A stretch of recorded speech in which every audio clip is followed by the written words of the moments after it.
정규 너. 네. 너 어떻게 사람이 그럴 수 있어? 왜요, 형님? 왜? 너 내가 그 사람 만났는데 아는 지인 만났는데 너 내 뒷담화 하고 다녔다며 너. 제가요? 그래. 야, 이거 너 얼굴 내가 옛날부터 알아봤어. 머리가 곱슬거릴 때부터 제가 그럴 줄을 내가 그렇지 알았어. 저. 무슨 아니. 정규야, 빨리 형한테 아니, 잘못했다 그래. 저 그런 적이 없어요. 야, 너 빨리 미안하다 그래. 그럼 내가 용서해 줄 테니까. 제가 아닌 거 아니에요?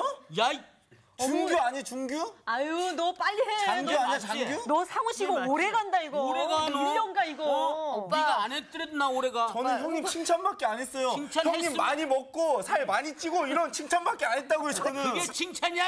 아. 너 고맙다 진짜. 야, 화해 모드로 가자.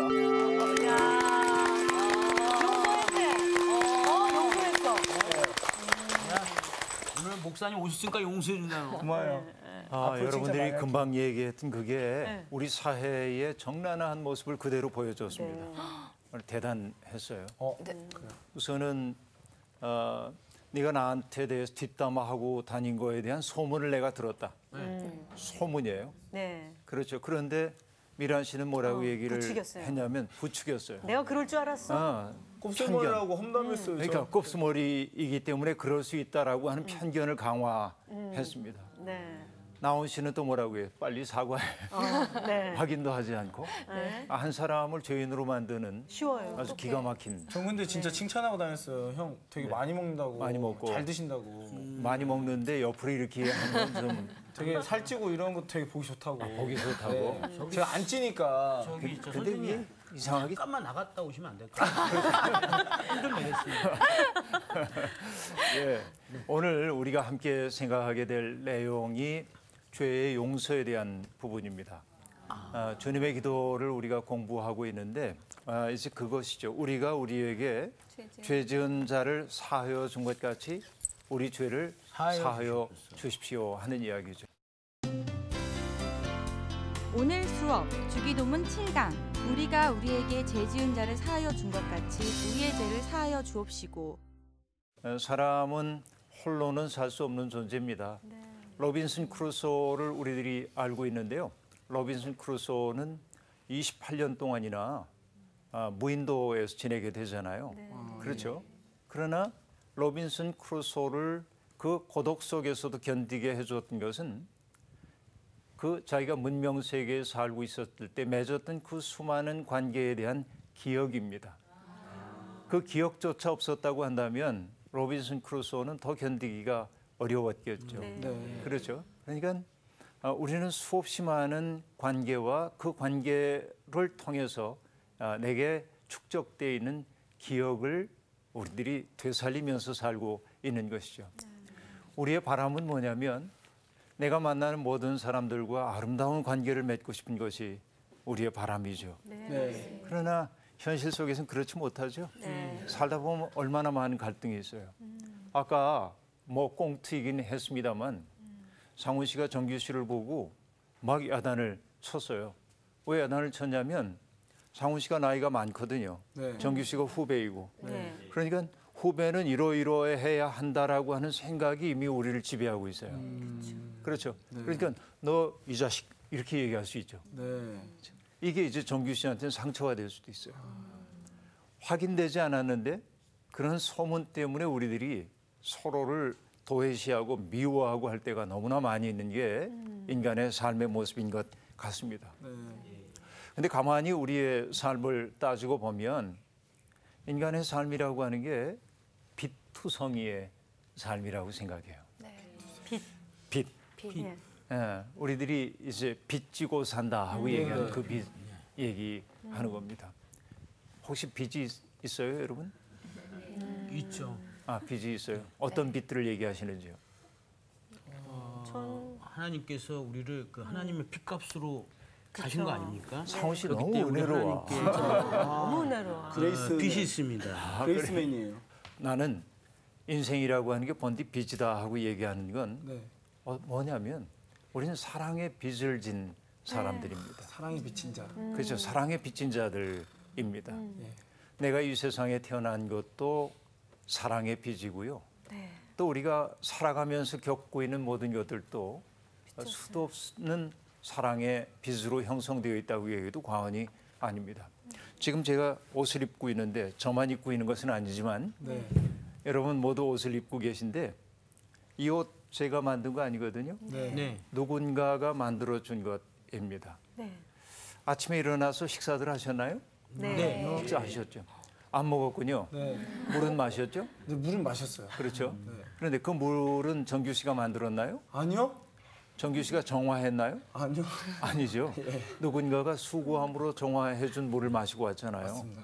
우리 음식도 그렇죠. 네. 그러고 보면 나의 있음 그 자체가 누군가에게 기대고 있는 것임을 알 수 있어요. 맞아요. 네. 네. 그렇죠. 네. 이 사실을 우리들이 알고 살 때 내 인생이 소중하구나.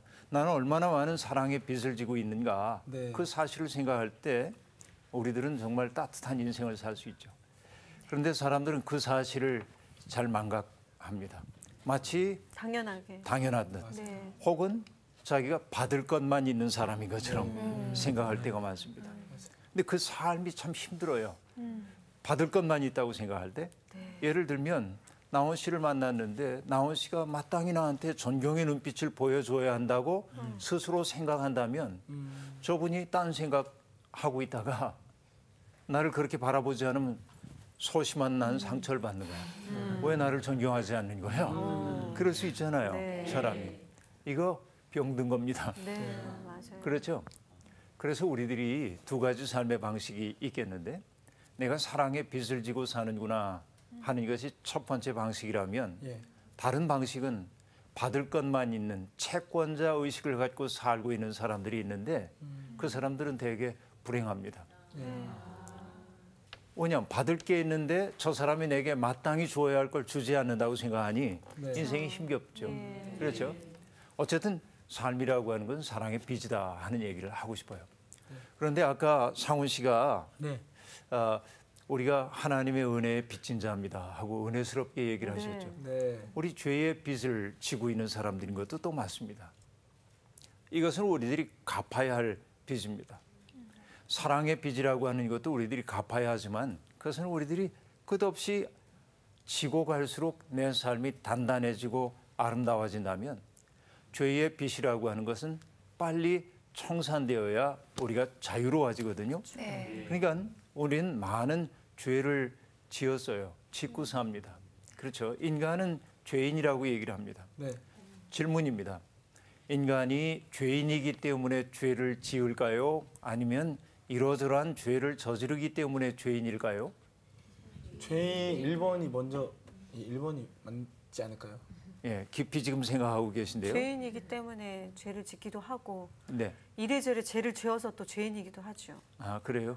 죄를 만들어서 짓고 이렇게 이제 시험 볼 때, 미란 씨처럼 시험 볼 때 확실하지 않을 때는 여러 가지 쓰는 거죠. 다양한 관점을. 네. 그 중에 하나 걸려라. 네. 아이고. 객관식이면 좀 큰일 납니다. 객관식이면. 틀린 네. 거죠. 정규 씨 어떤 의미에서 그렇게 얘기했죠? 1번이요? 네. 이제 성경으로 배운 네. 예, 음흠. 걸 기반으로 이야기했습니다. 어떻게 배우셨어요? 아담 이후에 우린 모두 죄인이기 때문에. 아하. 아담 이후에 우린 죄인이다. 네. 근데 그 얘기가 자칫 잘못하면 네. 상당히 불유쾌할 수도 있습니다. 네. 인류의 첫사람이 지은 죄 때문에 내가 죄인이라고 선뜻 받아들이기 싫은 것이죠. 마치 우리 그 연좌제를 연상시키는 거죠. 네. 아버지가 네, 죄인이기 때문에 나도 죄인이라고 하는 그런 말로 인식이 되는 것이죠. 네. 그렇죠. 그런데 사실 아담이 죄를 지었기 때문에 인간이 죄인이라고 하는 말 속엔 깊은 의미가 있는 게 사실입니다. 여러분 공부해서 이미 알 텐데 잘 기억을 못 해낼는지 모르지만 아담이라고 하는 말은 아다마라고 하는 말에서 나왔고 아다마라고 하는 말은 흙이라는 뜻이고 그러니까 인간이 흙으로 지음을 받았다고 얘기를 하는 거죠. 네. 흙에서 나온 사람은 모두 아담입니다. 네. 그렇죠. 우리도 아담이에요. 네. 그러니까 성경이 얘기하고 있는 아담과 하와가 죄를 지었다고 하는 얘기는 나와 전혀 무관한 까마득한 옛날에 어떤 분들이 죄를 지었다는 얘기가 아니라 인간이 본질적으로 하나님을 등지는 존재라고 하는 사실을 얘기합니다. 네. 다시 얘기하면 아담 얘기는 우리 얘기예요. 네. 내 얘기란 말이죠. 네. 그러니까 아담이 죄를 지었기 때문에 내가 죄인이다가 아니라 네. 아담이 곧 나다. 아담이 곧 나예요. 내가 죄를 짓는 거죠. 그러면 여러분 어떤 것이 죄였어요? 아담의 죄는 하나님의 금지 명령을 어긴 것이 아담의 죄였죠. 하지 말아라 하고 얘기한 것을 아담은 저지른 겁니다. 네. 그 일을 했어요. 그런데 참 신기한 것은 여러분 금지된 것은 여러분 어떻습니까? 금지된 것은 되게 난 호기심이 안 할 거야. 생기고. 그렇게 돼요. 맞아요. 금지되는 순간 네. 그것은 매력적인 대상이 맞아요. 예. 왜 이걸 하지 말라고 할까? 그렇죠. 그래서 나는 뭐라고 말하냐면 금지는 유혹이다. 그런 것 같아요. 맞아. 사람들은 금지된 것을 하고 싶은 마음이 있습니다. 네. 뭔가를 금지했을 땐 열심히 하고 싶은데 딱 풀어주는 거야. 자, 이젠 자유야 하고 얘기하면 별로 관심이 갑자기 없어요. 매력을 잃어요. 맞아요. 그런 거 있는 것 같아요. 네. 네. 관심 분명히 없어서. 그런 것들이 있습니다. 네. 그래서 아이들을 악의 길로 인도하는 좋은 방법이 있습니다. 수없이 많은 금지선을 긋는 거죠. 그럼 그 아이들은 그 금지를 위반하고 싶은 마음이 마음속에 수없이 생겨나는 거고 네. 그 위반하고 싶은 마음 때문에 잘못된 길로 갈 가능성이 아주 많이 있다 하는 얘기죠. 그래서 금지는 유혹이기도 하다 하는 얘기입니다. 그런데 금지된 것을 하고자 하는 마음이 인간 속에 있어요. 네. 그것은 뭐죠? 반역하는 습성이 있는 거지. 성경적으로 얘기하자고 한다면. 그래서 인간이 원죄 가운데 있다고 얘기할 때 그 원죄라고 하는 것을 인류의 첫사람이 죄를 저지른 것이라고 보기보다는 우리 속에 있는 뿌리 깊은 죄에 끌리는 속성 이런 것들을 원죄라고 일컬었던 것으로 보입니다. 네. 그렇죠. 네. 우리는 두 가지가 다 있어요. 선을 행하고자 하는 마음도 우리 속에 있습니다. 네. 그러나 악에게 끌리는 것도 분명히 우리에게 있습니다. 그런데 사람들이 보여주고 있는 삶의 모습은 선에 끌려가는 것보다는 악한 일에 더 자주 영향을 받을 때가 많이 있습니다. 이런 인간의 경향성을 일러 성경은 인간이 죄인이다 하고 말합니다. 우리가 사람을 죽이진 않았습니다. 네. 그런데 우리 속에는 살인자가 있는 것이 사실입니다. 어떤 때는 우리 속에 살의가 생길 때가 있어요. 확 그냥 그죠? 차마 말은 못해도 네. 확 그냥 그렇죠. 내 속에 살인자가 딱 나타나는 거예요. 내가 직접 뭔가를 훔치진 않았는지 몰라도 훔치고 싶은 마음은 있습니다. 마음으로. 저것을 내 것으로 삼고 싶은 마음이 있는 것이죠. 이것이 행동이 되어 나타나지 않았을 뿐이죠. 그런데 율법은 외적으로 드러난 행동을 규제합니다. 해라, 하지 말아라. 그렇죠? 네. 그래서 하지 않았으면은 율법을 범하지 않은 겁니다. 네. 하지 말아야 할 것을 하지 않으면 율법을 범한 것이 아니죠. 나는 살인하지 않았어. 이렇게 얘기할 수 있습니다. 그러나 예수님은 외적인 행위의 문제에만 집중하지 않으셨죠.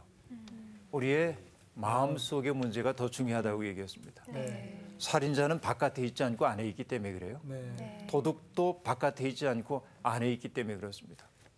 내가 누군가의 것을 보고 탐심을 품는 순간 나는 이미 도둑질한 거죠.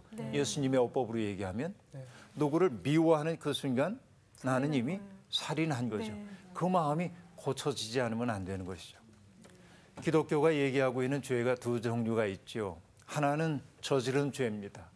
하지 말아야 할 것을 하는 것이죠. 그러나 이것만 가지고 우리들이 제대로 죄로부터 벗어났다고 얘기할 수 없습니다.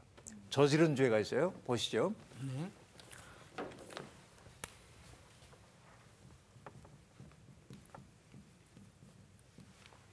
저지른 죄. 네. 그런데 이 죄만이 우리에게 있는 것이 아니고 또 하나는 율법은 우리에게 무엇을 하라라고 얘기를 했는데 네. 우리가 늘 하라는 대로 하고 사나요? 그렇지 못하죠. 네.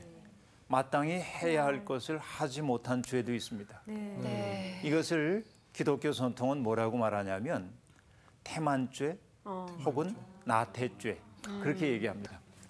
태만죄입니다.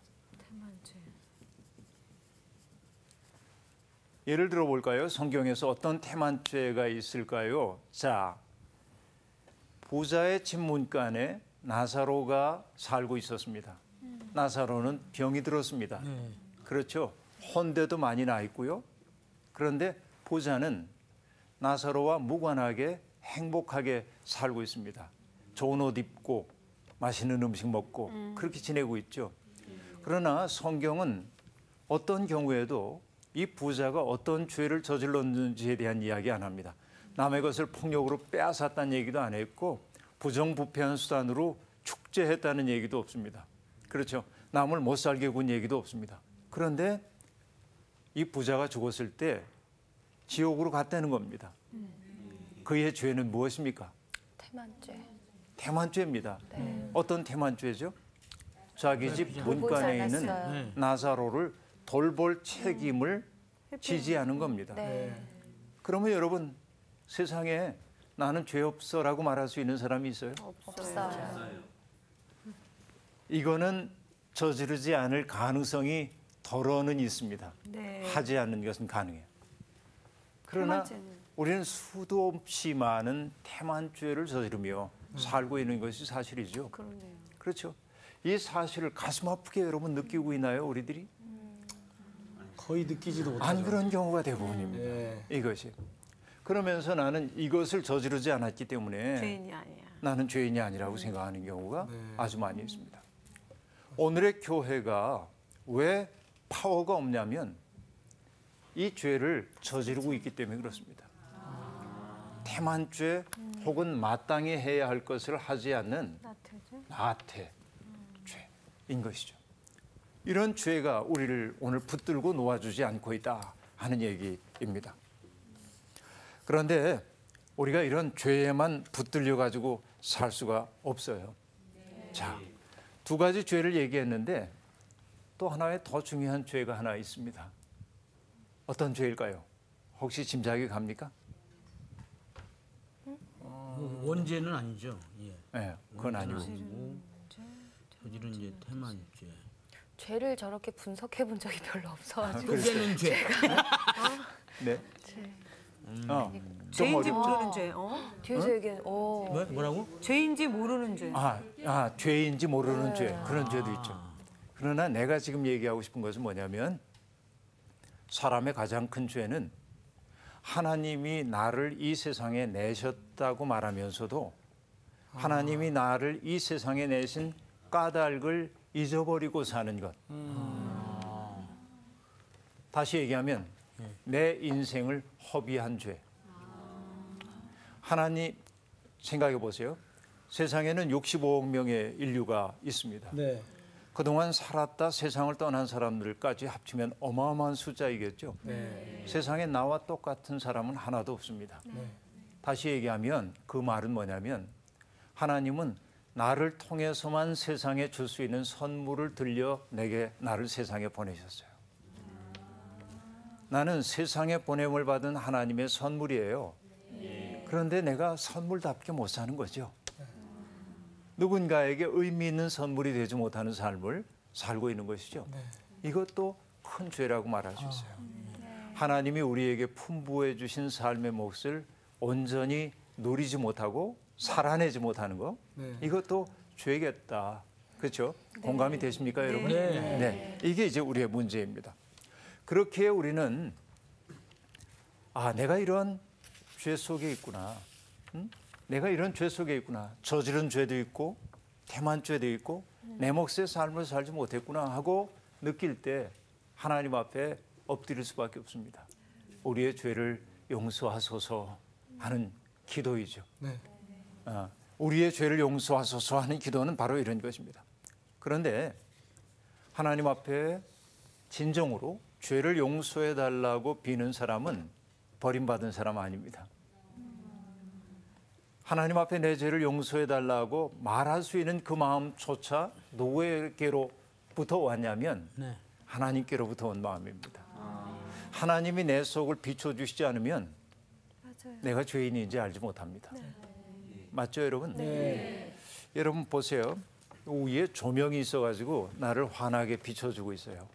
여기 있으니까 내가 입은 이 옷이 깨끗한지 아닌지가 잘 보여요. 네. 그런데 내가 저 뒤로 도망가가지고 어두운 데 있으면요, 내가 입고 있는 이 옷의 얼룩이 보여요, 안 보여요? 안 보여요. 그래서 뭐냐면 빛으로부터 멀리 있는 사람일수록 뭐라고 말하냐면 난 죄 없어, 그렇게 말합니다. 난 깨끗해. 그렇죠? 네. 그런데 빛을 향하여 가까이 나아가면 나아갈수록 뭘 느끼게 되냐면 내가 얼룩이 참 많구나. 네. 그런 걸 느껴요. 그래서 바울 사도가 뭐라고 얘기합니까? 죄인 중에 내가 괴수라. 그렇게 말해요. 그것은 바울이 유난히 나쁜 사람이기 때문에, 윤리적으로 도덕적으로 타락한 사람이기 때문에 그런 말을 한 것이 아니고, 네. 하나님의 은혜의 세계 속에 깊이 갔더니 자기가 얼마나 흠이 많은 존재인지가 드러난 것이죠. 그렇죠? 네. 그런데 흥미로운 것이 하나 있습니다. 빛으로부터 멀리 가요. 그러면 여러분, 그림자는 커집니까? 작아집니까? 커져요. 그림자는 커지죠. 네. 이 빛으로부터 멀리 갈수록 내가 만들어내는 그림자, 사람들을 어둡게 만드는 그림자는 짙어지고 커지는 거예요. 이 그림자가 커져요. 그런데 빛 가운데로 와서 내가 똑바로 위에서부터 빛을 탁 받는 순간 그림자는 어떻게 되죠? 최소화됩니다. 네. 그렇죠. 네. 하나님의 은혜 가운데 있을 때만 사람은 누군가에게도 나쁜 그림자를 들이우지 않는 사람이 되는 것이죠. 네. 그렇기에 우리는 하나님이 내 속에 빛을 비추어 주시지 않으면 내가 죄인이라는 사실조차도 인식을 할 수가 없죠. 그러니까 내가 하나님 내 죄를 용서해 주십시오라고 기도하는 것은 입술만의 기도가 아니라 진짜 기도를 드리는 것은 언제라고요? 하나님의 은혜가 내게 임했을 때입니다. 그렇기에 죄를 용서해 주소서라고 기도하는 그 사람은 하나님께 버림받은 사람이 아니다 하는 말입니다. 그렇죠? 이 기도를 드릴 수 없는 사람이 오히려 불행한 사람입니다. 바울 사도가 로마서에서 얘기했던 것처럼 잃어버린 마음의 자리에 버려두시는 게 심판입니다. 자기의 죄를 자각하지 못하는 거예요. 내가 죄가 없다고 말하는 겁니다. 이런 것이 바로 상실된 마음의 자리에 있는 것이라 그렇게 얘기할 수 있겠습니다. 여러분, 내가 하나님 앞에 죄를 지었구나. 이젠 정말 이 죄로부터 내가 벗어나야겠구나 하고 느끼는 그 강렬한 느낌, 죄에 대한 의식은 사람을 우울하게 만들 것 같지만 오히려 사람을 우울하게 만드는 게 아니라 더 나은 존재로 바꿔주기도 합니다. 여러분,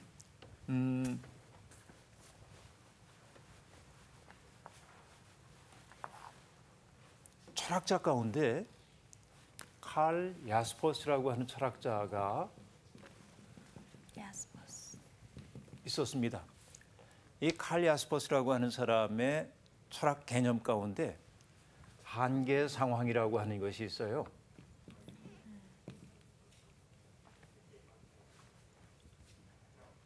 한계 상황, 어떤 말인지 여러분 짐작이 되시나요? 될 것 같기도 하고 안 될 것 같기도 하고 그러죠. 인간이 삶 속에서 경험할 수 있는 한계 상황이라는 게 그분은 뭘 얘기하냐면 죽음, 네. 고통, 인간의 유한성, 그리고 죄책, 이런 것들을 한계 상황이라고 얘기했는데 이것의 특색이 뭐냐면 한계 상황에 맞닥뜨리는 순간 이전에 살던 방식대로 살 수가 없는 겁니다. 자, 나는 평안하게 건강하게 살고 있다고 느꼈는데 어느 순간 중병에 걸린 것을 알게 되는 순간 어떻습니까? 죽음이 내게 다가온다고 느낄 때 이전과 똑같은 가치관을 가지고 사람들을 대하거나 세상을 대할 수 없죠. 그렇죠. 그러니까 나의 일상적인 평온한 삶에 파탄을 가져옵니다. 한계 상황은. 그런데 그것은 불행할 수 있어요. 이런 것들은. 그런데 불행이 아니라 이 한계 상황에 직면할 때 사람은 그때 비로소 뭐냐? 본래적 삶에 대해 생각합니다. 본래적 삶에 대해서. 본래적 삶에 대해서 생각하게 되고 그리고 그 삶을 향해 자기의 삶을 비약시킬 수 있는 길이 생기는 것이죠. 사람들은 이거 안 좋아합니다. 누구나 다. 안 좋아하는 것이지만 이것과 부딪힘을 통해서 내 삶이 군더더기들을 덜어내고 본래적인 삶을 향해 나아갈 수 있게 되는 것이죠. 이런 한계 상황이 우리에게 있다 하는 얘기이죠. 이것이 매우 중요합니다. 그러니까 여러분 일상적 삶에 파탄이 생기고 그리고 본래적 삶을 환기할 수밖에 없는 어떤 한계 상황 그 중에 하나가 죄책입니다. 내가 하나님 앞에서 이웃들 앞에서 죄를 저질렀구나 하는 것을 알게 될 때 내 삶을 바꾸어 나가지 않으면 안 된다 하는 이야기죠. 그렇죠? 이것이 중요해요. 죄는 갚아야 할 빚으로 우리의 양심 속에 기록되기 때문에 죄라고 하는 것을 청산하지 않고는 갈 수가 없는 것이라고 말할 수 있겠습니다. 그런데 여러분 우리의 죄는 내가 스스로 덜어버릴 수 있나요? 여러분 경험이 그렇게 얘기하고 있나요? 우리의 의지 결심 가지고 죄를 멀리할 수는 있습니다. 그러나 죄의 인력을 떨쳐버리는 것은 우리의 능력으로 잘 안 됩니다. 이거 우리 경험이죠? 경험입니다. 그래서 우리는 기도하는 겁니다. 우리의 죄를 용서해 주십시오. 자, 내가 저지른 그 죄를 없애달라고 하는 말이기도 하지만 더 중요한 것은 뭡니까? 죄의 인력에 속절없이 끌려가는 그 부질없는 삶을 이제는 청산하고 싶습니다. 이것이 우리의 죄를 용서해달라고 하는 기도 속에 담겨있는 의미이죠. 그런데 여러분 이 죄를 우리에게서 끊어주시는 분이 계신데 그분이 바로 예수님이시죠? 예수님이십니다. 자, 여러분 예수님의 별명이 뭐였어요? 성경에 나오는 예수님의 별명. 메시아? 메시아 별명이? 자, 예수님의 별명이 뭐였나요? 별명이 있었나요? 별명이 사람들이 예수님을 그리스도? 나사렛 예수. 사람들이 예수님을 비난하기 위해 썼던 말인데요. 유대인의 왕이다. 죄인과 죄인. 세리의 친구. 또 먹고 마시기를 즐겨하는 자. 탐하는 자. 자, 보면요. 예수님의 별명입니다. 죄인과 세리의 친구. 세상은 지금 뭐라고 얘기를 하냐면 경건하고 거룩한 사람은 경건하고 거룩한 사람과만 만나야 합니다. 죄인을 가까이 하는 것은 그가 죄인이기 때문입니다. 특별히 세리라고 하는 사람들은 민족 반역자로 일컬어지는 사람들입니다. 이 사람들과 어울린다고 하는 것은 그 사람이 누구인지를 보여주는 것이죠. 내가 누구인지를 알기 위해서는 내 친구들을 보면 안다고 얘기를 하고 있는데 예수님을 죄인과 세리의 친구라고 얘기함으로써 결국 예수가 죄인이라는 말을 하고 싶은 겁니다. 게다가 예수님은 당시에 경건한 사람들이 보기에 경건해 보이지 않는 겁니다. 왜? 먹는 거 좋아하고요. 마시는 거 좋아하시거든요. 그게 나쁜 건가요? 나쁜 거 아니잖아요. 그거 아니죠. 이게 좋은 거죠? 네, 좋은 그렇죠. 거죠. 아멘. 여기 그렇죠. 마시길 뭘 마셨을까요? 물? 와인, 포도주. 와인을 과일주? 과일주. 네, 포도주겠죠. 네. 그들은 포도주가 식사였으니까. 네. 그러니까 이걸 달리 얘기하면 우리 식으로 얘기하면 먹보의 술꾼. 다르네 느낌이. 느낌이 달라지죠. 네, 이게 네. 먹보와 술꾼이라는 겁니다. 뭐 제가 생각할 땐 예수님이 개걸스럽게 음식 팍 드시는 분은 아니었을 것 같고 포도주도 부어라 마시라 하는 분은 아니고 적절하게 이렇게 그렇죠. 사시는 분이었다고 생각을 하지만 이런 별명을 통해서 결국 예수를 죄인이라고 규정하고 싶었던 겁니다. 그런데 이 당시에 예수님 당시의 유대 사회는 사람들을 가르는 일에 익숙했습니다. 어떻게 갈랐냐면 죄인과 의인, 이방인과 유대인, 또 여자와 남자 등등 이렇게 가르는 거예요. 빗금을 쳐놓고 이쪽 동네는 나쁘거나 열등하거나 이쪽 동네는 좋거나 우수하거나 이렇게 생각했던 거죠. 네. 지금도 그러지 않나요? 지금도 그렇죠. 네. 이거 못된 세상. 네. 그런데 예수님은 이것을 바로 뭐냐면 이렇게 갈라놓는 것을 어떤 분은 이렇게 얘기했어요. 이 빚금을 가지고 갈라놓는 것이 예수님 당시에 종교가 하고 있던 일입니다. 네. 그렇죠? 사람들을 이렇게 규정하는 거예요. 네. 죄인, 예. 의인. 그렇죠. 그러니까 빚금의 저편에 있는 사람들은 소외감을 느끼고 자기의 생을 긍정할 수가 없는 것이죠. 규정되어 버리고 만 겁니다. 이 사람들이. 예. 그런데 예수님이 하셨던 일은 뭐냐? 여러분, 저는 이렇게 얘기해요. 믿음이라고 하는 것은 갈라놓는 빚금을 철폐하는 거예요. 이 빚금을 네. 이렇게 없애는 겁니다. 이렇게. 그렇죠. 그래서 이들이 상호 소통하도록 이렇게. 그렇죠. 서로 통하도록 만들어요. 에베소서에서 바울 사도가 하는 얘기. 예수는 이 세상에 평화를 가져왔는데 세상을 갈라놓고 있었던 담들을 무너뜨리고 서로 소통하도록 만들었다고 말하고 있죠.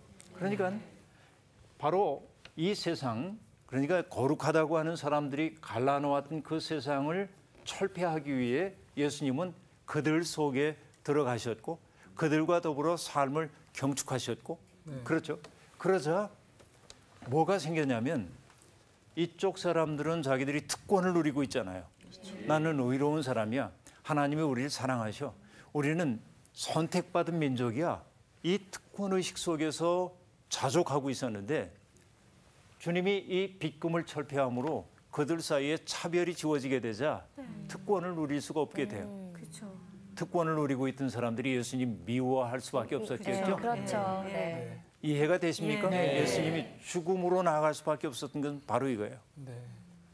이런 세상 속에서 예수님은 죄를 용서하는 분으로 우리 가운데 오셨다 하는 얘기입니다.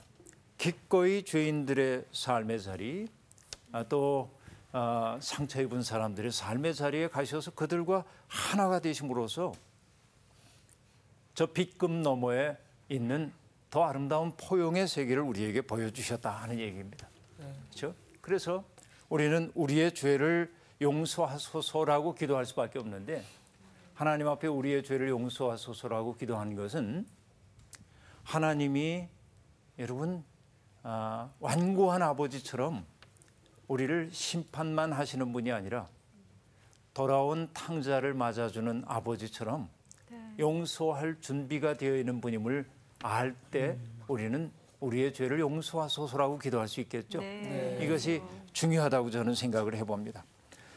예수 그리스도의 하나님은 더 이상 율법의 하나님이 아닙니다. 저는 율법의 하나님을 이렇게 표현을 해보고 싶어요. 제가 안경을 끼고 있는데 이 안경을 코끝에다가 이렇게 딱 걸고요. 네. 어휴.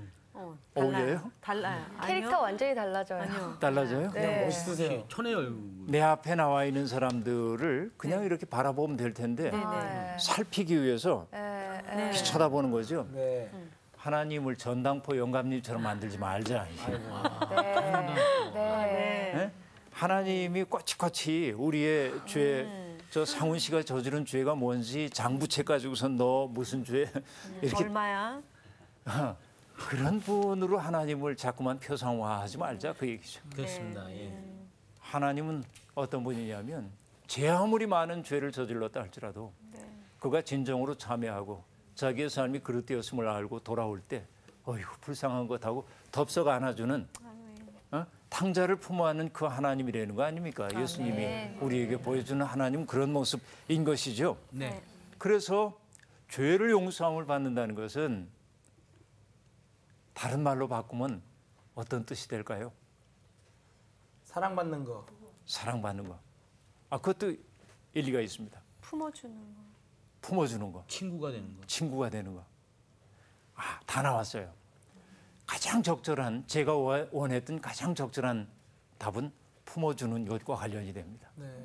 용서받음이란 뭐냐? 내가 받아들여짐을 경험하는 거예요. 그렇죠? 네. 누군가에게 용서를 받을 때 나는 내가 그분에게 받아들여지고 용납받고 있음을 느끼기 시작하는 것입니다. 그렇죠? 받아들여지고 용납받는 것을 경험하는 거예요. 네. 그래서 어떤 분은 어느 신학자는 이렇게 얘기합니다. 구원받음이란 뭐냐? 받아들여짐을 받아들이는 거예요. 하나님이 나를 이미 받아들이셨다고 하는 사실을 받아들이는 거다 하는 얘기입니다. 이전에 내가 죄 가운데 있을 땐 어땠냐면 아담이 그러했던 것처럼 하나님의 낯을 피하여 달아나거든요. 네. 하나님과 나 사이가 멀어졌습니다. 하나님과 마주선 관계가 아니라 하나님께 등 돌린 관계가 되었습니다. 네. 그렇죠? 죄는 멀어지게 하는 힘입니다. 소외시키는 힘입니다. 그런데 용서는 하나 되게 하는 힘입니다. 그렇죠? 하나 되게 합니다. 자, 구속을 뜻하는 영어 단어가 atonement입니다. 그런데 이것을 어떤 분이 이렇게 분해를 하더군요. at one month 이렇게 해서 하나 되게 만드는 것. one이 들어있잖아요. 그러니까 하나님이 우리를 구속해 주신다는 거, 은혜를 통해 우리를 구속해 주신다는 것은 나와 하나님 사이의 분리가 극복되어서 하나가 되게 하는 것이고 죄가 극복된다고 하는 것은 나와 정규 씨 사이에 있었던 분리가 극복되어서 서로를 마주본 사랑의 관계가 되는 것입니다. 그런데 내가 정규 씨에게 받아들여졌다고 느낄 때, 정규 씨가 내게 받아들여졌다고 느낄 때 내 속에 생겨나는 것은 뭐죠? 사랑이요. 기쁨입니다.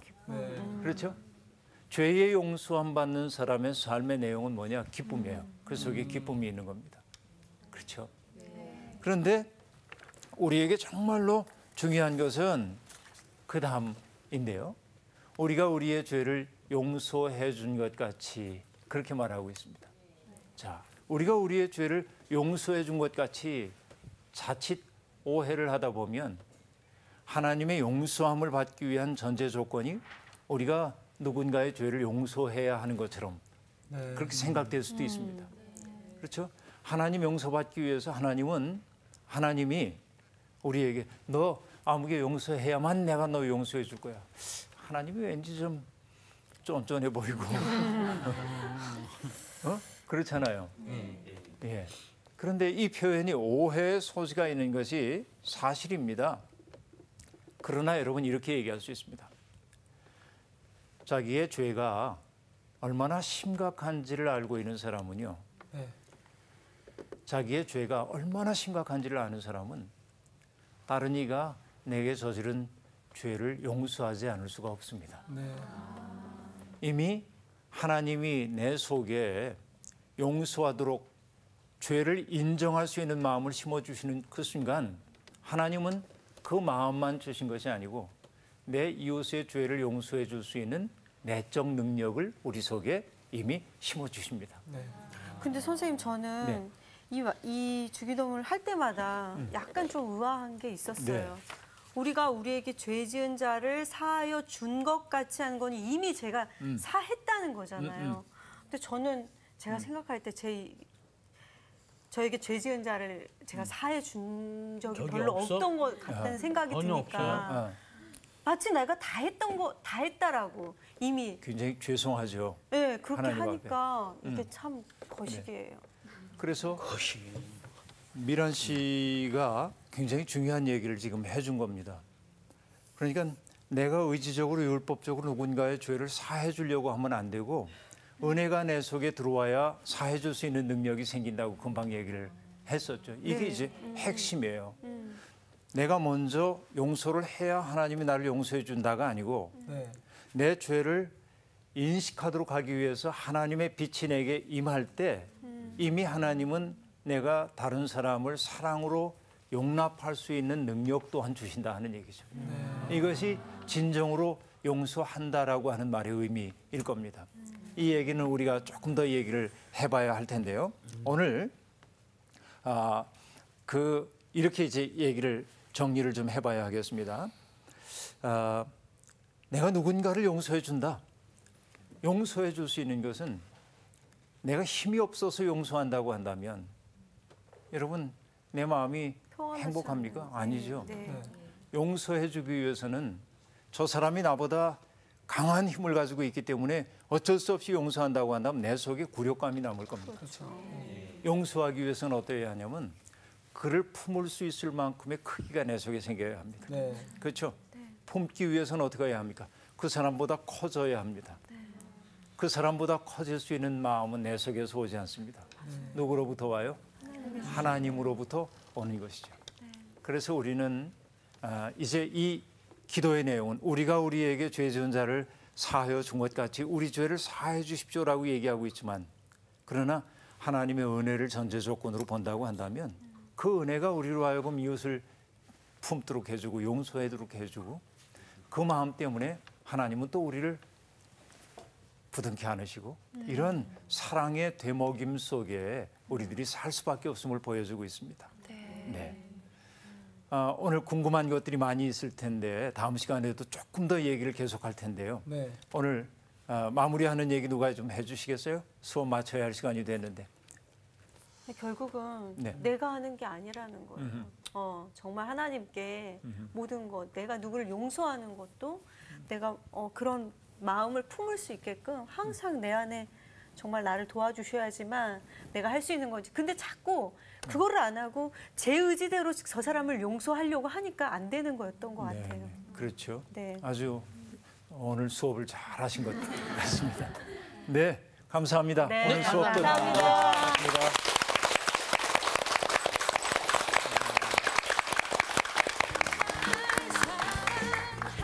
용서해 주실 거죠 이제? 네? 용서해 주실 정규야, 네. 너를 아직 용서를 못 하겠어. 뭐야, 더 큰 사람인데. 사우 씨가 더 큰 사람이잖아. 크시잖아요. 내가 용서하기보단 하나님이 널 용서하실 거야.